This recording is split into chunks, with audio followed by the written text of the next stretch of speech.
अस्सलामुअलैकुम। Special message आहे inter जे ॿारनि जे लाइ, जिन लाइ जेको आहे ईद खां अॻु में उस्ताद बुख़ारी डिग्री कॉलेज दादू जे अंदरि ई कैट ऐं MD कैट जा क्लासिस हलाया विया ॿारनि जी रहनुमाई जे लाइ त मुख़्तलिफ़ यूनिवर्सिटीज़ में कीअं अप्लाई कजे ऐं उते जेके इम्तिहान थियनि था उन्हनि जो सिलसिलो कीअं आहे या टेस्ट कीअं थियनि थियूं, त उन सॼे प्रोसीजर खे इंटर जे ॿारनि सां शेयर कयो वियो, बल्कि फस्ट ईयर जे ॿारनि सां बि शेयर कयो, छो त फ्यूचर में उन्हनि खे बि इन प्रोसेस मां गुज़रणो हुयो। कॉलेज लेवल ते इहो पहिरियों दफ़ो हुयो त इन क़िस्म जी मालूमात, एडवोकेसी, ॼाण खे सिलेबस जो ॼण त हिसो कयो वियो। त यकीनन हिकिड़ी बहितरीनु एक्टिविटी रही आहे ऐं अञा हले पई असांजे इदारनि जे अंदरि। ऐं गुज़ारिश कंदुसि सभिनी वालदेन खे, सिविल सोसाइटी जे नुमाइंदनि खे, प्लस में उन्हनि सभिनी शागिर्दनि खे जेके असांजे कॉलेज जे 12वीं क्लास में दाख़िल आहिनि, pre engineering, pre medical, even commerce ऐं आर्ट्स वारनि लाइ बि, त उहे महिरबानी कयो पंहिंजी अटेंडेंस खे यकीनी बणायो, छो त असीं जल्दी जेको आहे सो ई कैट ऐं MD कैट जूं जेके टेस्ट आहिनि उहे सेंट्रलाइज़ सिस्टम तहत, ऑनलाइन सिस्टम तहत वठंदासीं ऐं उहा यकीनन शागिर्दनि जे लाइ हेल्पफुल हूंदी।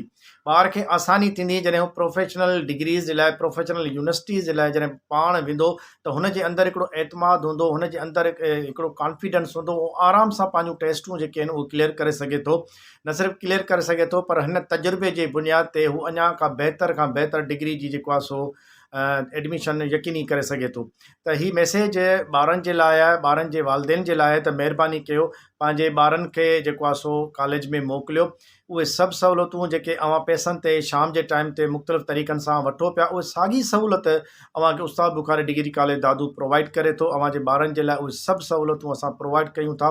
फिज़िक्स आहे, केमिस्ट्री आहे, बायोलॉजी आहे, इंग्लिश आहे, या जनरल मालूमात जे हवाले सां असां वटि हिकिड़ो मुकमल निज़ाम मौजूदु आहे, मुकमल हिकिड़ो सिस्टम मौजूदु आहे जेको अव्हांजे ॿार खे प्रोफेशनल डिग्रीज़ में दाख़िला वठण लाइ जेको आहे सो फ़ाइदो ॾींदो, उनजे लाइ जेको आहे सो बहितर थींदो। त महिरबानी कयो असां सां ताउन कयो, उस्ताद बुख़ारी गवर्नमेंट डिग्री कॉलेज दादू सां ताउन कयो, पंहिंजे ॿारनि खे कॉलेज मोकिलियो। अव्हांजे इंटर जी क्लासनि में जल्दी असां अव्हांजी जेको आहे सो ई कैट ऐं MD कैट टेस्टूं वठंदासीं, जंहिंसां अव्हांजे ॿार खे वधि में वधि फ़ाइदो पवंदो। पाकिस्तान ज़िंदाबाद।